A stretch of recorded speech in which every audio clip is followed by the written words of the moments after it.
అందులో మేము వ్యక్తిగత వికాసం ఏమంటాం అంటే, నువ్వు ఎగ్జామ్ రాయకపోతే 100% ఫెయిల్యూర్ అవుతావు, రాస్తే 50% ఛాన్సెస్ ఉన్నాయి. ఏమో ఒక రాజుగారు ఉరిశిక్ష వేసాడటండి. ఇప్పుడు ఆ ఉరిశిక్ష పడినప్పుడు నవ్వడం మొదలు పెట్టాడట రాజ దర్బార్లో. ఏంద్రా నవ్వుతున్నావు నువ్వు అంటే, ఏముందయ్యా రాజా, నేనేమో నీకు ఎగిరే గుర్రాన్ని చూపించాలనుకున్నాను, నువ్వు చూస్తేనేమో నాకు ఉరిశిక్ష ఇస్తున్నావు, 5 రోజుల్లోనూ 2 రోజుల్లోనూ రేపో చంపేస్తున్నావు, నీ జీవితంలో ఎగిరే గుర్రాన్ని చూపించలేకపోతున్నాను కదా అన్నాడట. అప్పుడు రాజుగారు ఏం చేశారంటే, నీకు 10 days టైం ఇస్తున్నాను, నాకు ఎగిరే గుర్రాన్ని చూపించు అని మళ్ళీ ఖైదులో పెట్టారు.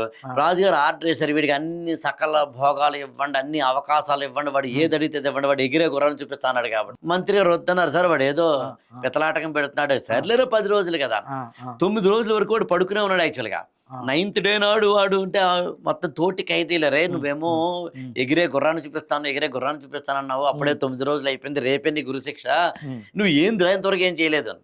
అప్పుడు అన్నాడట, అసలు ఎగిరే గుర్రమే లేదురా చూపిద్దామంటే.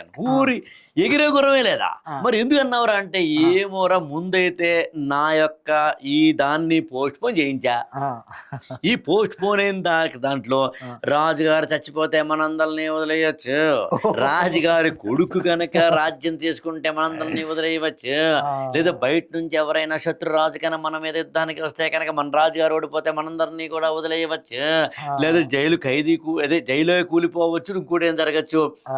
ఏది కాకపోతే అలా వెళుతున్న ఆ గుర్రాన్ని చూపించి, అదిగో రాజా ఆ గుర్రం ఎగురుతుందంటే, ఏమో గుర్రం ఎగరావచ్చు అంటే, ఆశావాదానికి ఇంతకు మించిన గొప్పది లేదని నేను నమ్ముతానండి.